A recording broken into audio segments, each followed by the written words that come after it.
Hello नमस्कार जैन सभी को। आशा करते हैं आप सभी अच्छे होंगे और आप सबकी जो पढ़ाई है वो अच्छे से चल रही होगी। तो स्वागत है आपका हमारे चैनल में। तो आज बात करते हैं BSF SCM ASI and steno के बारे में। जो BSF SCM and ASI steno का एग्जाम है वो 1 सितंबर से होने वाला है। 1 सितंबर से लेकर 3 सितंबर तक होगा। तो मैंने इस चैनल पर एक वीडियो बना के पहले भी बता दिया था कि BSF SCM and ASI steno का जो एग्जाम है वो 1 सितंबर से होगा। तो बहुत से लोग कमेंट में बोल रहे थे भैया ऐसा कुछ भी नहीं है, आप व्यूज़ के चक्कर में बोल रहे हो। तो मैं आप लोगों को एक जानकारी दे दूं, मेरे चैनल पे जो भी वीडियो आती है वो रियल और जेन्युइन फैक्ट्स के अनुसार आती है। जो इन्फॉर्मेशन वास्तविक होती है उसके अनुसार ही मैं वीडियो लाता हूं। मैं कभी भी कोई ऐसी वीडियो नहीं लाता हूं जिससे आप लोगों को गलत गाइड किया जा सके या फिर मैं अपने व्यूज़ के चक्कर में आता हूं। मुझे व्यूज़ से कोई मतलब नहीं है। मैं केवल मेरा एक ही उद्देश्य है कि जो भी अभ्यर्थी हमारे साथ जुड़े हैं मैं उनको सही गाइड कर सकूं, ठीक है। और जितनी भी मेरे पास इन्फॉर्मेशन होती है मैं वही इन्फॉर्मेशन देता हूँ। इसलिए मेरे चैनल को सब्सक्राइब कर लेना। अगर ये वीडियो भी आपको अच्छी लगी तो लाइक कर लेना, और उसके बाद अगर ये वीडियो किसी और के लिए अच्छी साबित हो सकती है तो उसके पास ये शेयर भी कर देना। तो आज बात करते हैं बीएसएफ एससीएम एएसआई स्टेनो की जो एग्ज़ाम है 1 सितंबर को, उसके बारे में। तो सबसे पहला डाउट होता है कि भैया अब एग्जाम में मूक लगाना चाहिए नहीं लगाना चाहिए। अब हमारे पास 4 से 5 दिन बचे हैं।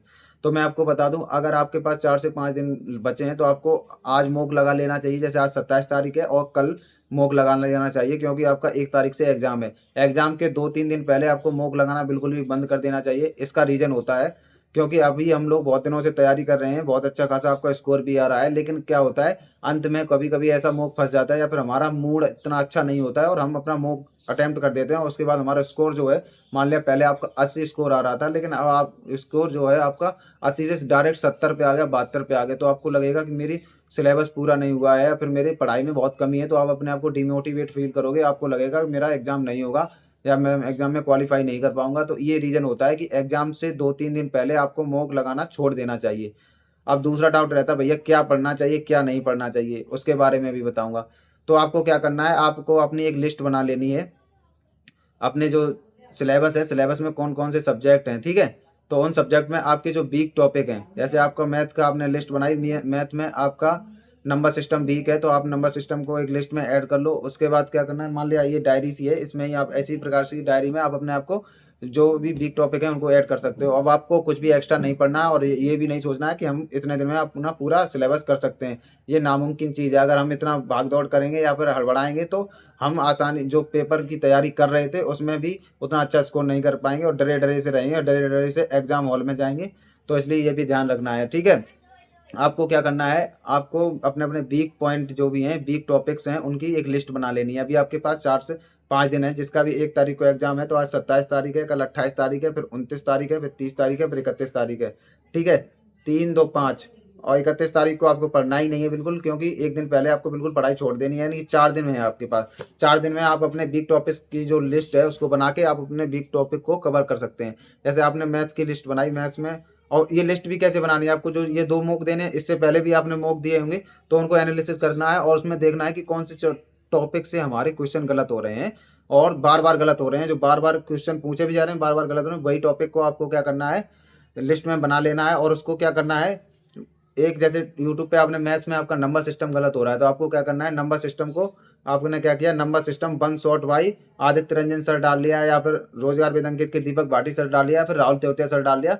तो एक वन शॉट आ जाएगा 3-4 घंटे का। यानी 3-4 घंटे को आप 2x में या 1.5x में आसानी से कवर कर सकते हो। तो आपके आशा करते हैं सारे चैप्टर जो हैं वो गलत नहीं होते होंगे। आप जो तैयारी है आपकी लेवल पर पहुंच चुकी है, क्योंकि आप एग्जाम देने वाले हो, ठीक है। तो ये करना है। उसी प्रकार से आपका रीजनिंग का है जो है, आपने अभी तक तैयारी की होगी तो आपने बहुत सारी प्रैक्टिस भी की होगी, मॉक भी लगाएंगे। तो रीजनिंग जो है डिपेंड करती है आपकी प्रैक्टिस पे। आपने जितनी ज़्यादा प्रैक्टिस की होगी आपकी रीजनिंग उतनी बेटर हो जाती है, क्योंकि रीजनिंग में ऐसा कुछ भी नहीं होता है जो आपको आप ना कर सको, क्योंकि इसकी जो रीजनिंग होती है वो ठीक ठाक लेवल की आती है। फिर भी अगर आपके कुछ भी टॉपिक गलत हो रहे हैं, जैसे आपका कैलेंडर गलत हो रहा है या क्लॉक गलत हो रहा है, कैलेंडर का क्वेश्चन आता है, कभी कभी क्लॉक का भी आ जाता है, ठीक है। तो ये भी, इन चीज़ों को भी नज़रअंदाज करके नहीं जाना है। और आपको क्या करना है, इसको पढ़ लेना है। आपको इसके लिए आपको reasoning wise Sandeep Chaudhary sir, मैं टीचर का नाम बता रहा हूँ, उनसे आपने पढ़ लेना है, ठीक है। संदीप चौधरी सर से जो भी टॉपिक आपका गलत हो रहा है रीजनिंग में वो पढ़ लेना है और उसके बाद कुछ भी नहीं करना। उसी प्रकार से हिंदी, आप हिंदी के लिए आप क्या करोगे, आपको हिंदी के लिए आप पूरी किताब तो रट नहीं पाओगे। हिंदी इतनी कठिन भी नहीं पूछी जाती है, इसमें नॉर्मल व्याकरण वगैरह की पूछी जाती है। तो आपको क्या करना है, सर्च करना है यूट्यूब पे हिंदी भाई नवीन सर मैराथन, तो मैराथन होगी 6-7 घंटे की। तो आप क्या करना है, 2x में उसे केवल लिखना लिखना नहीं है, आपको केवल 2x में एक बार रिवीजन कर लेना है, ठीक है। 2x में आप रिवीजन कर लोगे तो आपकी हिंदी की जो भी छोटी मोटी चीज़ें गलत हो रही थी वो अब गलत नहीं होंगी। और दूसरी बात है, आपका जो हिंदी में टॉपिक बार बार गलत हो रहा था वो आपने नोट्स में लिख लिया ना, उसकी अलग से क्लास ले लेनी है। आप ये सोचो कि भैया 4 दिन में, हाँ हो जाएगा 4 दिन में, आपको ज़्यादा से ज़्यादा 10-12 टॉपिक ही होंगे जो आपके गलत होंगे 4 सब्जेक्ट में, ठीक है। अब उसके बाद आपको क्या करना है, बचा है आपका क्लैरिकल एप्टीट्यूड। क्लैरिकल एप्टीट्यूड कोई कठिन सब्जेक्ट नहीं है। क्लैरिकल एप्टीट्यूड जो है वो रीजनिंग के तरीके का ही होता है, क्योंकि मैंने जब एग्जाम दिया था तो मुझे पता है इसके बारे में। क्लैरिकल एप्टीट्यूड के लिए मैं भी बहुत डरता था, लेकिन ऐसा कुछ भी नहीं है। उसके लिए आपको क्या करना है, यूट्यूब पे सर्च करना है क्लैरिकल एप्टीट्यूड ऑल टॉपिक्स, और वो भी कौन से टॉपिक, जैसे आपने मॉक दिए दो मॉक जब दिए उनमें जो भी टॉपिक आते हैं क्लैरिकल एप्टीट्यूड के, कि कौन कौन से टाइप के क्वेश्चन आते हैं, उस टाइप के क्वेश्चन का एक लिस्ट बना के यूट्यूब पे बोल देना कि इस टाइप के हमारे जो गलत होते हैं, जैसे मान लिया कोई पता दे दिया, वो तो आप अपने माइंड के ऊपर है ना, उसने बोल दिया 4 पता के नाम दिए, उनमें से सही पता क्या है, तो उस हिसाब से जैसे सबसे पहले ऊपर एक नाम देगा कि जैसे विलेज, इटावा, उत्तर प्रदेश, और ये फिर ऊपर वाले से बिल्कुल मैच करना, इस प्रकार से आते हैं। या फिर आ जाएगा कि लाल को काला कहा जाता है। ये आपके माइंड पे डिपेंड करती है जो क्लरिकल एप्टीट्यूड है। फिर भी उसमें कुछ ऐसे चैप्टर होते हैं, 2-4 चैप्टर, वो अपने मॉक से आप पता कर सकते हो। अगर मॉक में आपके वो चैप्टर गलत हो रहे हैं तो उसकी आप क्लास ले सकते हो। ये क्लरिकल एप्टीट्यूड का हो गया। अब बात बची है कंप्यूटर की। तो कंप्यूटर का आशा करते हैं आपने सब कुछ पढ़ लिया होगा, लेकिन ज़्यादातर कंप्यूटर में कौन से क्वेश्चन आते हैं, MS वर्ड, MS एक्सेल, क्योंकि जो SCM वाले काम करते हैं वो एक्सेल पे ही करते हैं, ठीक है। उसके बाद पावर पॉइंट के भी थोड़ा बहुत क्वेश्चन आ जाते हैं। फिर कंप्यूटर के बारे में आविष्कार, भाषाएं, लैंग्वेज, ये सब आते हैं। तो आपको क्या करना है, रोजगार विद अंकित चैनल है उस पर जाना है और कंप्यूटर भाई शुभम सर डालना है। तो उसमें क्या है, एक्सेल की एक क्लास होगी, तो वो क्लास दिल्ली पुलिस के लिए भी हो सकती है, तो वो उससे कोई मतलब नहीं है, SCM के लिए भी उनके पास पड़ी होंगी, तो वो क्लास आप देख लो। उससे आपका जो कंप्यूटर है, जैसे आपको एक्सेल की पढ़नी है, एक्सेल की एक क्लास कर लेनी है, उसके बाद MS वर्ड की एक क्लास कर लेनी है, वो मैराथन टाइप की है, 4-4 5-5 घंटे की, वो 2x में ही देखनी है आपको। और लिखना कुछ भी नहीं है, आपको रिवीजन करना है, क्योंकि आपने सब कुछ पढ़ रखा है, ठीक है। इतना कर लोगे तो आपका जो स्कोर है एग्जाम में, जैसे आप यहाँ पे 75 कर रहे होगे तो वहाँ पे 80 कर सकते हो। इसी प्रकार की जो स्ट्रेटजी मैंने आपको बताई, मैं हमेशा अपने एग्जाम में यही स्ट्रेटजी जो है अपनाता हूँ। मैंने बहुत सारे एग्जाम क्वालिफाई किए हैं। मैंने 2 बार SSC CPO को क्वालिफाई कर चुका हूँ। मैं UP SSC लेखपाल में फाइनल में आउट हूँ। मैंने UP पुलिस को भी क्वालिफाई किया है। मैं SSC GD को 3 बार क्वालिफाई कर चुका हूँ। मैंने CRPF SCM भी क्वालिफाई किया है। तो एग्जाम से जो 3-4 दिन पहले की जो स्ट्रेटजी रहती है मेरी यही रहती है, मैं कोई एक्स्ट्रा नहीं पढ़ता हूँ। जो क्वेश्चन मेरे गलत होते हैं मैं वही चीज़ें पढ़ता हूँ। तो मैंने जो अपने ऊपर एक्सपीरियंस किया है वही चीज़ें मैं आप लोगों को बता रहा हूँ। तो ये सब कुछ करना है। दूसरा, ये जो एग्ज़ाम है इसमें माइनस मार्किंग नहीं है, तो आपको ये गलती नहीं करनी है कि आप 90-85 ही अटैम्प्ट करो, आप 100/100 अटैम्प्ट करोगे, क्योंकि जहाँ पे माइनस मार्किंग नहीं होती वहाँ पे जो कट ऑफ है वो बहुत ज़्यादा जाती है। तो इसलिए आपको कोई भी क्वेश्चन छोड़ने की गलती नहीं करनी है, ठीक है। आपको 100/100 ही अटेम्प्ट करने हैं। आपको एक भी क्वेश्चन छोड़ना नहीं है, क्योंकि अगर हो सकता है आपने वो क्वेश्चन छोड़ दिया और आपका तुक्का से सही हो गया, तो और आपने छोड़ दिया, किसी और ने कर दिया, उसका सही हो गया, तो आपको पता है 1 नंबर की कितनी ज़्यादा वैल्यू होती है, ठीक है। तो आपको पूरे के पूरे क्वेश्चन अटेम्प्ट करने हैं। और वहाँ पे अब बात करते हैं कि भैया एग्जाम में जाते हैं तो घबरा जाते हैं, तो उसके लिए क्या करना है। सबसे पहले आपको एक दिन पहले तो कुछ पढ़ना नहीं है, और कुछ भी नहीं। आप बस, आपने देखा होगा कुछ लोग होते हैं एग्जाम सेंटर के बाहर किताब लेके, कॉपी लेके, या फिर कुछ ना कुछ पढ़ते रहते हैं। भैया 1 साल मेहनत की होगी तो एक दिन नहीं पढ़ेंगे तो भी कुछ नहीं होगा, या फिर पूरी साल मेहनत नहीं करी होगी तो एक दिन नहीं पढ़ेंगे तो भी कुछ नहीं होगा। जो MS धोनी कहते हैं ना, तो उसी सिद्धांत पे आपको रहना चाहिए कि अगर आपने 1 साल मेहनत की है तो अगर आप लास्ट वाले दिन नहीं पढ़ोगे तो भी कुछ नहीं होगा। अगर आपने मेहनत नहीं की होगी तो एक दिन पढ़ने से भी कुछ नहीं होगा। तो ये भी आप चीज़ अपने दिमाग में रखना है, ठीक है।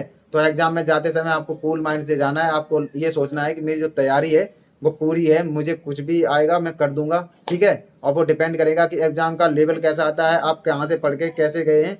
तो अब आपको एक्स्ट्रा कुछ भी सोचना नहीं है। अगर एग्जाम का लेवल जो है हार्ड आएगा तो आपकी कट ऑफ भी कम जाएगी, ठीक है। अब बहुत से लोग बात करते हैं भैया पिछले साल की जो कट ऑफ है वो कितनी थी और पिछले साल वैकेंसी कितनी थी, उसके बारे में भी मैंने पूरी डिटेल में लिख रखा है, तो मैं उसके बारे में आपको बता रहा हूँ। पिछले साल जो वैकेंसी थी BSF SCM ASI and steno यानी कि 2023 में, ठीक है। तो उसमें जो वैकेंसी थी वो 323 थी। उसमें से 323 में से 312 वैकेंसी जो थी वो थी SCM की, और 11 वैकेंसी जो थी वो थी ASI स्टेनो की। और उसमें टोटल फिजिकल के बाद पास किए गए थे 2,19,626, ठीक है। और इस बार जो वैकेंसी है वो 1752 है और ये बढ़ के 2200 या 2300 होने वाली है, लेकिन अभी ऑफिशियली नहीं आया। लेकिन जब तक मेरे पास कोई ऑफिशियली चीज़ें नहीं आती हैं तो मैं वही बताता हूँ जो ऑफिशियल, जो मैंने अभी तक का डेटा मेरे पास है। तो 1752 वैकेंसी है, उसमें से 1496 वैकेंसी SCM की हैं और 256 वैकेंसी ASI स्टेनो की हैं। ठीक है, तो इसमें जो फिजिकल में पास हुए हैं वो 2,75,567 लोग पास हुए हैं और उसमें जो पास हुए थे 323 वैकेंसी में वो 2,19,626 हुए थे, यानी कि 50,000 के आसपास जो एक्स्ट्रा हैं, 50-55 हज़ार के आसपास जो बंदे हैं वो एक्स्ट्रा हैं। तो इसलिए कंपटीशन भी इतना ज़्यादा नहीं है। और दूसरे इसका रीजन और बताता हूँ, कट ऑफ इतनी ज़्यादा नहीं जाएगी, लेकिन हमें फिर भी एक अच्छा टारगेट लेके चलना है। हमें कट ऑफ से क्या मतलब है, हम पढ़ने वाले बच्चे हैं तो हमें अपना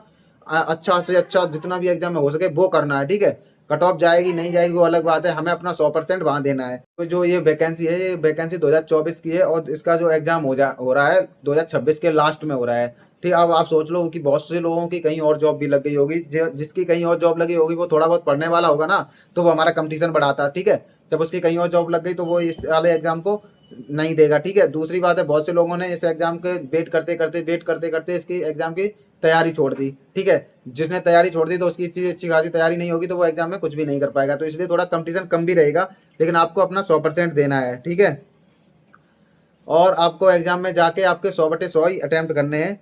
अब बात करते हैं कि पिछली साल जो रिटर्न के बाद जो टाइपिंग की कट ऑफ गई थी वो कितनी गई थी। तो जो टाइपिंग की कट ऑफ गई थी, एक सेकंड, टाइपिंग की कट ऑफ गई थी UR कैटेगरी की 86, OBC कैटेगरी की 84 और EWS कैटेगरी की 81, SC कैटेगरी की 80 और ST कैटेगरी की 75। बाद बात करते हैं फाइनल कट ऑफ के बारे में। तो 92.4 गई थी UR कैटेगरी की और 87.880 गई थी EWS कैटेगरी की और OBC कैटेगरी की गई थी 89.010 और 84.89 गई थी SC कैटेगरी की और ST कैटेगरी की गई थी 79.026। तो ये थी फाइनल कट ऑफ। तो अब आपका एक उद्देश्य और रहना चाहिए, आपको जो टाइपिंग की कट ऑफ है उसके अनुसार नंबर नहीं लाने चाहिए। लेकिन जो पिछली बार जो कट ऑफ गई थी वो 323 वैकेंसी के अनुसार गई थी। 323 में भी उतने ही बुलाए गए थे बंदे, जैसे अभी 2,75,000 बुलाए गए, 2,19,000 बुलाए गए थे। वैकेंसी यहाँ 5 गुना ज़्यादा है। तो आपको खुद ही सोच लेना चाहिए, यहाँ थोड़ा कंपटीशन कम है लेकिन इतना भी कम नहीं है, क्योंकि पढ़ने वाले लोग भी ज़्यादा हो गए और जो पढ़ाई करने वाले लोग हैं लाइब्रेरी वगैरह भी जाते हैं और अच्छे सारे सोर्स भी हैं उनके पास। तो आपका कंपटीशन कम है लेकिन इतना ज़्यादा कम भी नहीं है। तो आपके लिए क्या सेफ स्कोर होना चाहिए। तो देखो भाई, एग्जाम जब तक आपका नहीं हो जाता है उसके बाद उससे पहले आपको सेफ स्कोर या सेफ कट ऑफ बताना बहुत मुश्किल बात है। ये तो सब लोग आ जाते हैं कि भाई एग्जाम नहीं पता है, एग्जाम का ही नहीं पता है कि कैसा एग्जाम आया है या कैसा आएगा, तो हम कैसे बताते हैं कि सेफ स्कोर क्या लगता है। भाई साहब बहुत कठिन वो पेपर आ गया, हमने पढ़ के कुछ गए और आ कुछ और गया तो फिर कट ऑफ कम ही जाएगी। तो हमें ऐसे अभी हम आपको 85, 90, 95 बता दें, ऐसा नहीं होता है। तो जो सेफ स्कोर है वो कितना रहना चाहिए ये बताना बहुत मुश्किल है। फिर भी आप अपने आप को क्या करना है, आप अपना 100% देना जाके, आप अपना जो पिछली कट ऑफ जो टाइपिंग की गई है उसके आसपास ही आप अपने आप को जो स्कोर को बनाए रखना। तो आप मैं आपको बता रहा हूँ, फिर भी सेफ स्कोर आप अपने आप को 80 के प्लस आपका अगर स्कोर रहता है तो किसी भी कैटेगरी में हो तो आप अपने आप को सेफ समझ सकते हैं और आप अपना जितना भी दे सकते हैं 100% आप उसमें एग्जाम में देना। आप 80 कर सकते हो, 50 कर सकते हो, 90 कर सकते हो, तो आप अपनी क्षमता के अनुसार कर सकते हो। ठीक है, और आपको कोई भी सेफ स्कोर बताने से यही है, बेवकूफ़ी वाली बात हो जाएगी। जब तक एग्जाम नहीं होता safe score, safe cut off, ये कुछ भी बताना मुमकिन नहीं है। क्योंकि एग्जाम का जब लेवल पता चलता है और लोगों की जब वो आते हैं, प्रतिक्रियाएं आती हैं, बताते हैं कि कैसा पेपर था, जब हम खुद एनालिसिस करते हैं तभी तो हम बता सकते हैं ना। तो इसलिए आपको सेफ स्कोर वाली वीडियोस जो आपको अभी 2-3 दिन पहले देखेंगे वो नहीं देखनी, आपको पॉजिटिव रहना है, अच्छे से एग्जाम देना है। मैंने जो भी स्ट्रेटेजी बताई है आशा करते हैं आपको अच्छी लगेगी और आप अपने आपको जितनी भी आपने तैयारी की आप अपना 100% एग्जाम में देना जाके। और ऐसी स्ट्रेटेजी की वीडियो और आती रहेंगी इस चैनल पे। अगर आपको मेरी वीडियो अच्छी लगती है तो मेरे चैनल को सब्सक्राइब जरूर कर लेना। जय हिंद, जय भारत।